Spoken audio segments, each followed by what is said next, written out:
Hello and welcome to our program today. I'm Mike Hixson, your host. Thank you for being with us today.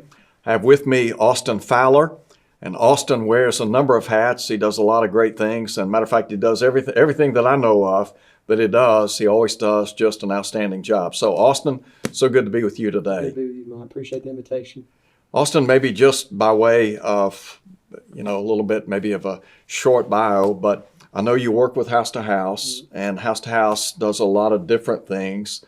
You also are involved in PTP, which is a great brotherhood event. And then you work with the East Ridge Church as well. You're getting ready to start that work in a more, I guess, maybe a little higher profile work in that regard. Yeah, we're with House to House. I'm the project coordinator, which just means help out with whatever needs helping with. And then PTP, I'm over the vendors and housing for speakers and staff and all that. So I do that for PTP, and then I'm starting to be kind of the outreach minister at the East Ridge congregation, work with our young adults and our college kids, and so kind of focusing in on that group. So a lot going on, but I'm excited to be working for the Lord. Well, one of the things that I've always heard, if you want something done, find somebody who's busy. People that have a lot of things going typically have the ability to get a lot of things done. So as long as I've known you, you've always worn a number of hats, and I've always been amazed at the number of miles you log and the probably sleepless nights that you have, because I know that you burn the candle from can to can. Yeah, I enjoy it though, so that's what matters the most. Well, that's right. Glorify God and all of it. I always say, if you love what you do, it's not work. Exactly and I love what I do, so in many ways, I feel blessed to be able to do it. Austin, today we talk about Matthew 6, verse 33, a passage that many of us are familiar with. Jesus, in that context on the Sermon on the Mount, said, "But seek first the kingdom of God and His righteousness." So maybe just to kind of get the ball rolling, what does it really mean to seek first the kingdom of God?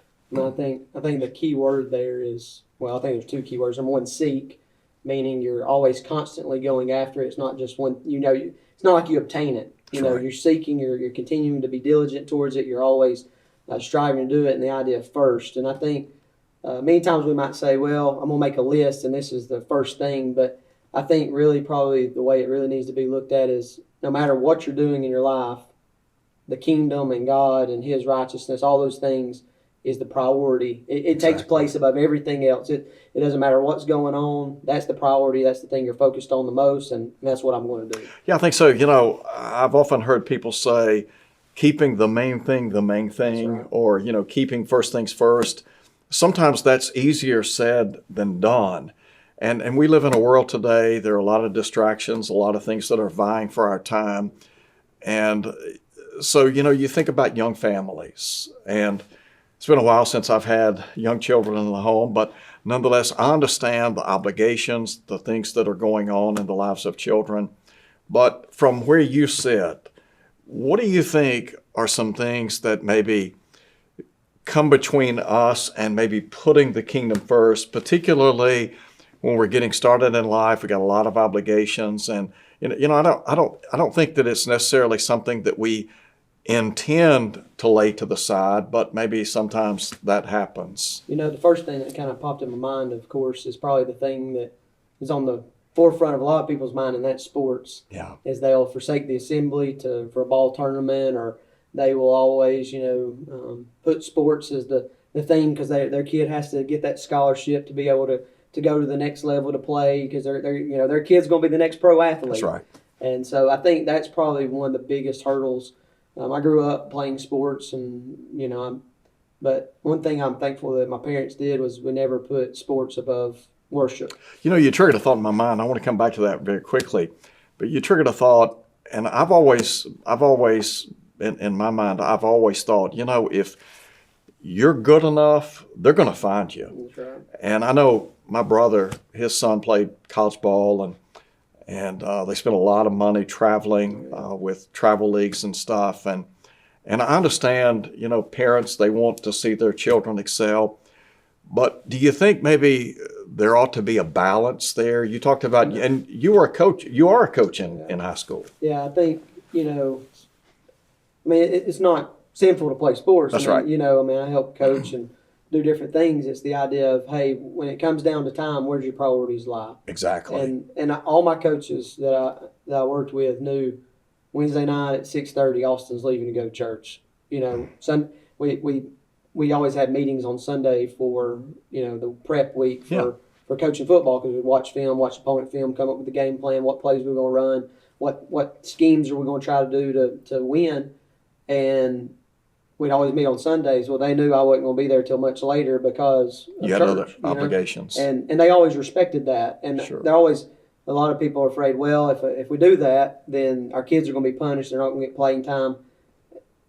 I don't think anybody would punish them because they're seeking first the kingdom. I don't. I know of a brother now whose son plays major college football.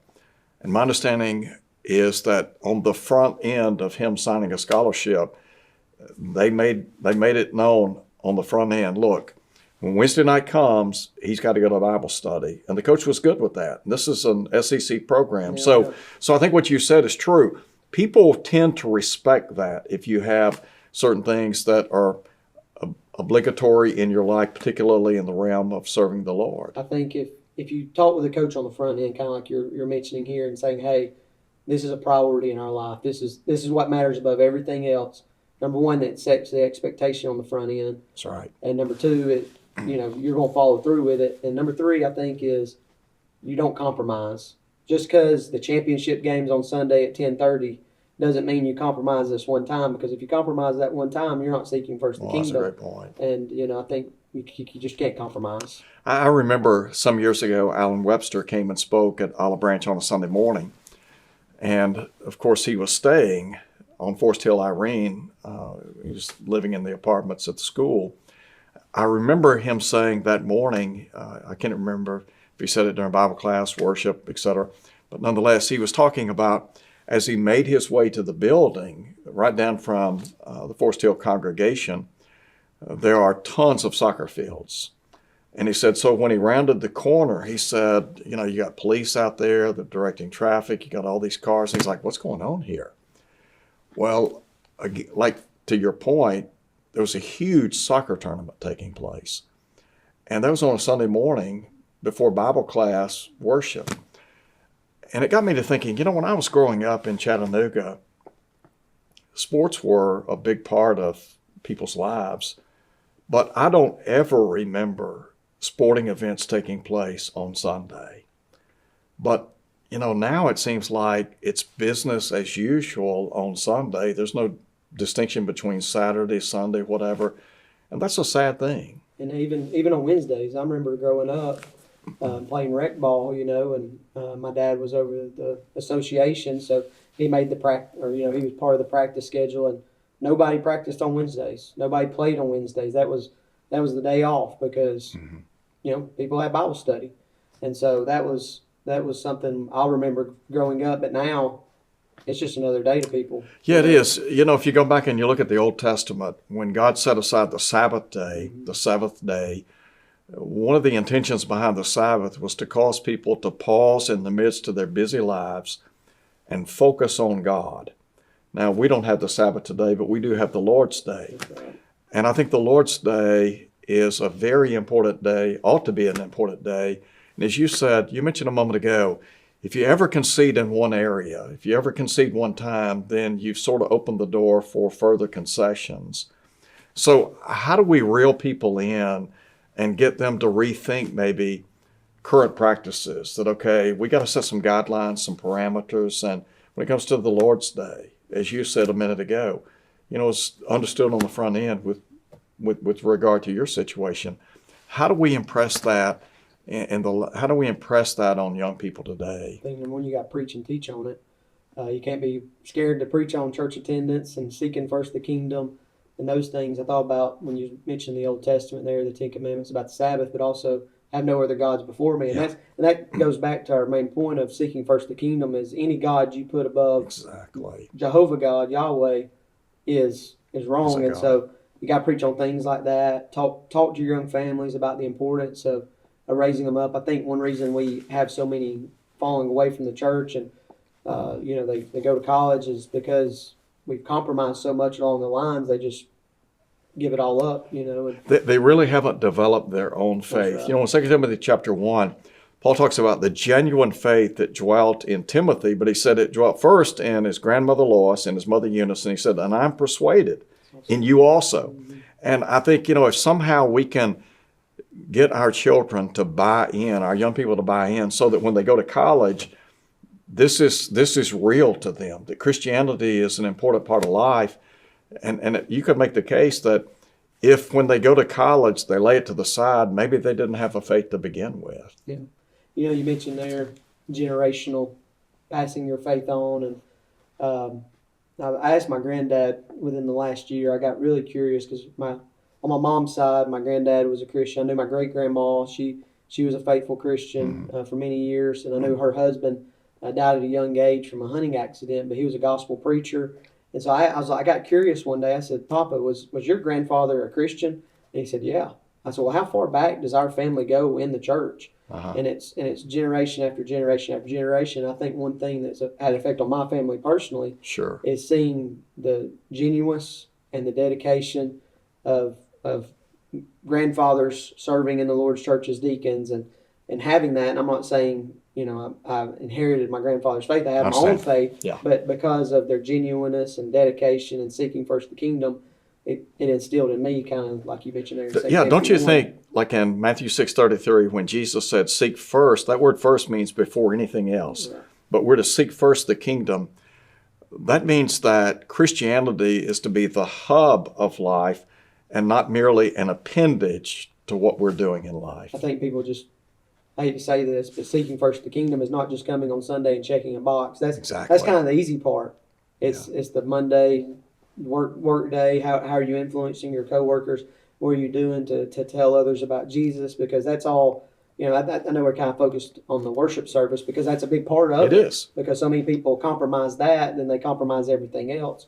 Because that's the easy part, like I mentioned. But we got to make sure that we're also seeking first the kingdom in our workplace, by the way we live, by the way we dress, by the way we talk. So people will know we're Christians. I mean, if we're seeking first the kingdom, people won't have any questions of, he's not a hypocrite. He's really living it out. Well, and if you go back to Matthew chapter 5 in the Sermon on the Mount, Jesus talked about how we're to be salt and light, which, again, to your point, that has to do with our influence in the world.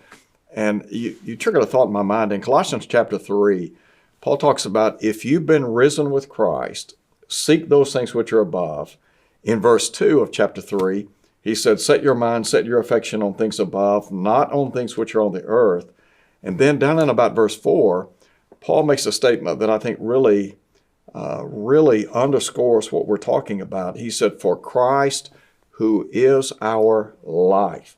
Had you and I been able to sit down with Paul and just said, Paul, tell us, what is it makes you tick? I mean, give me some insight into your life. What do you think he would have said? I mean, he lived it out.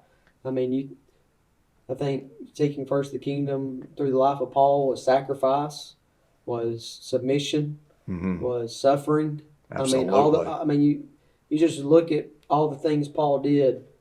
It was because, number one, he wanted to be in heaven, but he wanted to take as many people with him as he wanted to, with him as possible. That's right. And because of that, he had that mentality of, I'm going to do everything possible to fulfill that Christ is my life. And in Galatians chapter 2, Paul said, it's no longer I who live, but Christ who lives in me. And then in Philippians chapter 1, verse 21, when Paul said, for to me to live is Christ, to die is gain. And I think, on the one hand, Paul had a strong desire to leave the world to be with the Lord. On the other hand, to stay meant he could serve him. And so from my vantage point, I think he's saying, look, if I stay, I get to serve the Lord.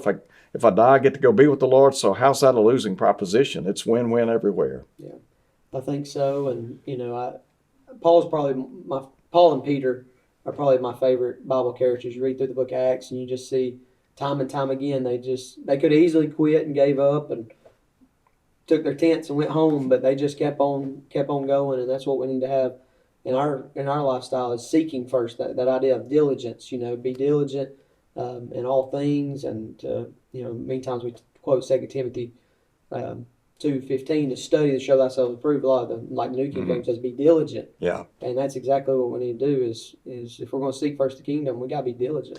Yeah. And, as you said a minute ago, and I think it's a great observation, Christianity, even though worship is a vital part of the Christian life, that's not the sum and substance of everything, because really worship is a very small part of Christianity, because we're only together, maybe 4 or 5 hours a week, if that much. And so the bulk of our time is outside the realm of corporate Bible study, corporate worship.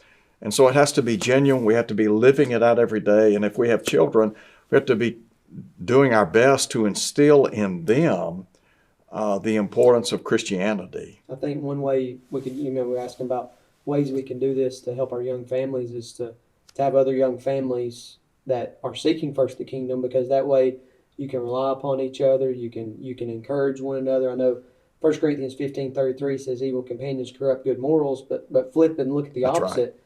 Good companions, good Christian families that you can help and Exactly. build up good morals. And so if you want to seek first the kingdom, find somebody that's already doing it and say, hey, I want to be like you, and follow their example as they follow Christ, and encourage one another. Hey, I got this difficult decision to make. Will you pray for me? I think that's good. And just be there for each other during those times. If you go back and you look at the early church in Acts chapter 4, it was said of the early church, all that believed were together, had all things in common.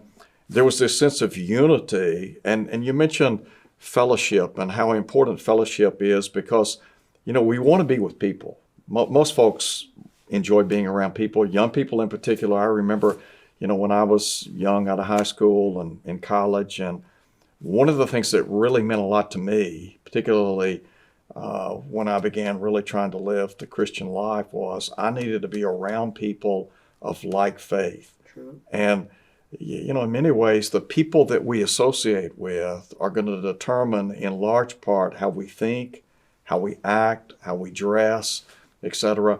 And so I think it's very important for us to consider that. Yeah, I remember, I grew up and went to church and all those things, but when I went to college is when I had my own faith. And the best thing was that I had a great college group that were all Christians, that had the same philosophy in life, had the same morals, everything. And I still have, I talk to a guy just about every day from college that's a Christian, that, and we rely upon each other because we're both trying to seek first the kingdom. And it's easier when you have those good influences around you to do good. But when that bad influence comes, it's just easy to compromise and go away the world. Yeah, I think so. When we talk about seeking first the kingdom, and you were talking about some of the people that you were friends with in college, and the relationships that we forge in college sometimes can turn out to be lifetime friendships. But as a younger individual, younger man who's not married, and yet we try to impress upon our young people the importance of finding a Christian mate, particularly in light of our subject matter. We're seeking first the kingdom. If you don't marry the right kind of person, then it becomes very difficult. It's like, you're sort of cutting against the grain. You're trying to live a Christian life. Maybe they're not. And so maybe talk a little bit about how important it is to marry somebody that has the same ideals, the same thinking that you do. I was actually having this conversation with my mom recently. My dad grew up, my mom and dad got married. My dad wasn't a Christian, my mom was. And she said, the thing that I did was I never compromised. I went to church.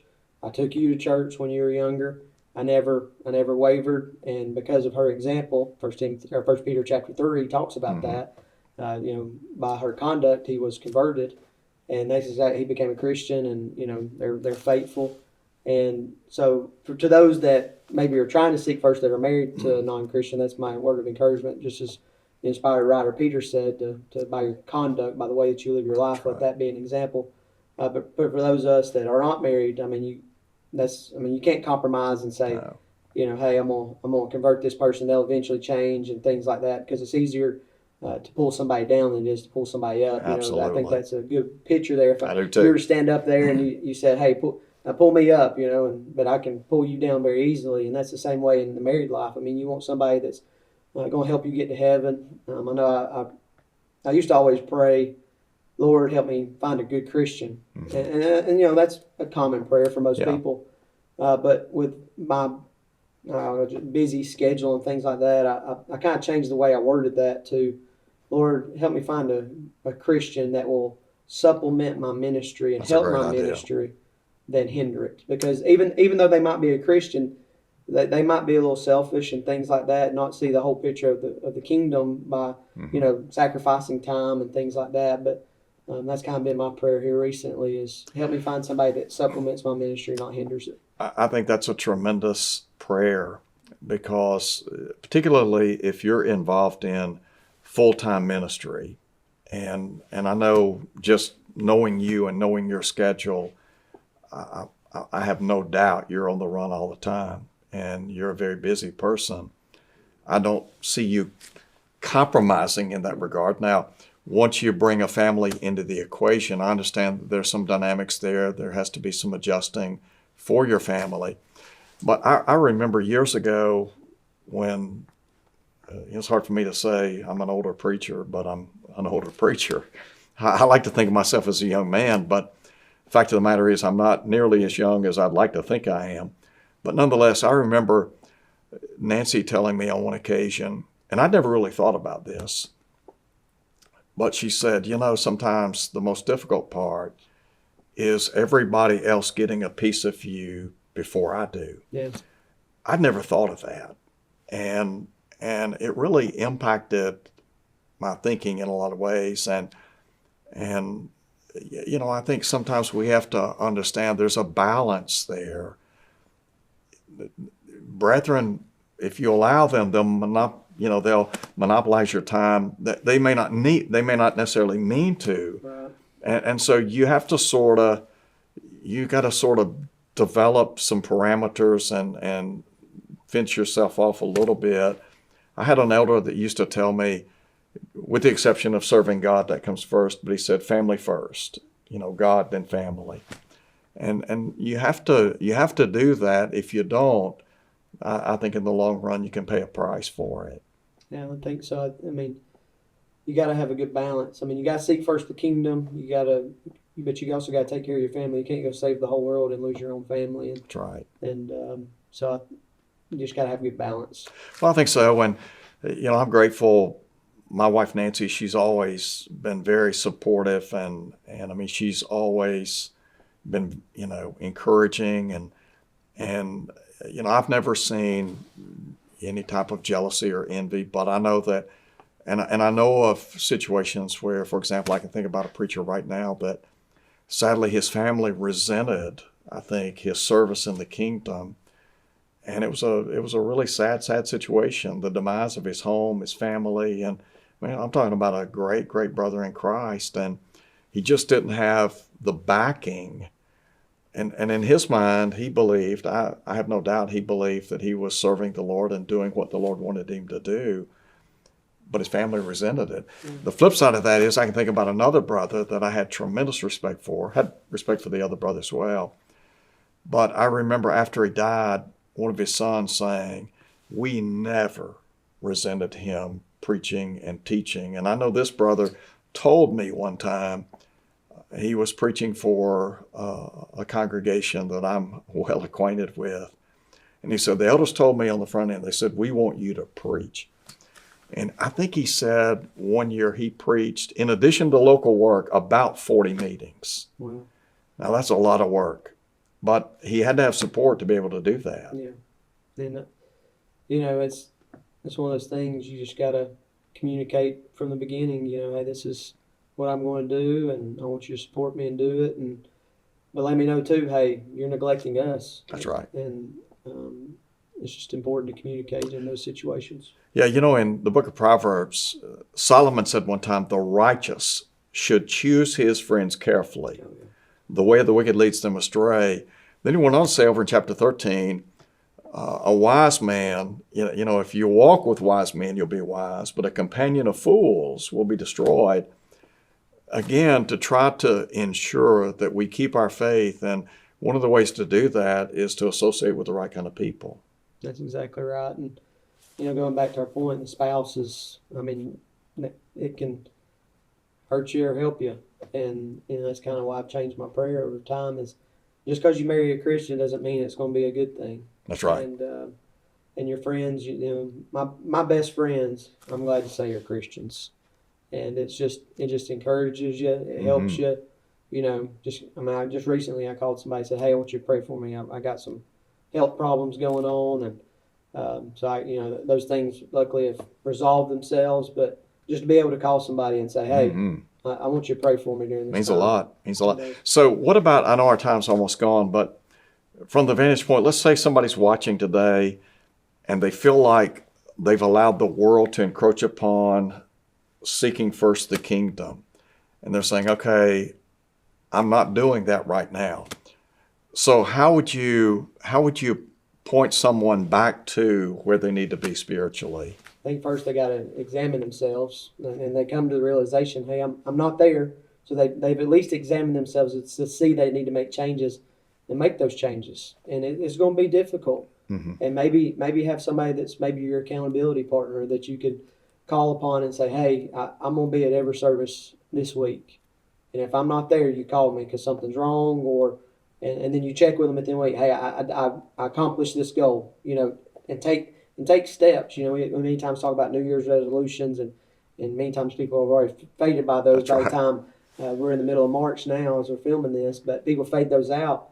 But it's okay now to start resolutions. That's right. But have somebody that you can rely upon that is a Christian and say, hey, that you look up to, that is seeking first the kingdom, that's going to bring you up, and say, hey, I'm going to make these changes in my life, and I want to do that. I want to do this and this and this year. Will you help me do that? And call with them every week and check in with them, eat lunch with them, talk with them about those things that are most important in your life, and you'll see those changes. I think that's really important. And Austin, I think what you said is encouraging because, as you noted a moment ago, there's the need for self-reflection, examination. But then once you see where you are in relationship to maybe where you need to be, then you can sort of chart your course. Yeah, and that's, it's not going to be, okay, I'm going to seek first the kingdom, and all of a sudden you do that. I mean, there's got to be a continual, gradual growth, and set, play barriers in place and set goals and say, hey, by this month, I'm going to read through the book of Matthew. I'm going to read a chapter a day. I'm going to read through the book of Matthew. Or I'm going to read the book of Proverbs a chapter a day, or read through the book of Acts. And then you set a timer on your phone, do those things, have somebody you're reading it through with, and just kind of surround yourself with people that are seeking first the kingdom of God, and you'll want to be like them, hopefully. Well, I think so. I know when I first sort of came out of the world and tried to live, tried to put things where they needed to be. There's a friend of mine that lived a couple of doors down, and faithful member of the church, and through his encouragement and association, really kept me where I needed to be, helped to ground me. And I look back now and I think, how blessed I was. Yeah, it's a blessing there's people, like I said, from college 10 years ago I graduated, that I talk to just about every day. And sadly, some of those people I was best friends with in college have fallen away. Sure. And they're not seeking first the kingdom, and a lot of it has to do with who they married. Some of it has to do with, just not making good decisions in life. And so, but it all starts with a mindset. I think so. It's attitude. Yeah, attitude. Austin, man, our time's gone. I can't believe it. But thank you so much for spending some time with me. Appreciate you and all that you do and our blessings. We certainly want God to bless you in a continued way because you do a great job. Thank you. Good to be with you, Mike. Thank you for being with us today. Hope to see you back here next week. Until then, God bless.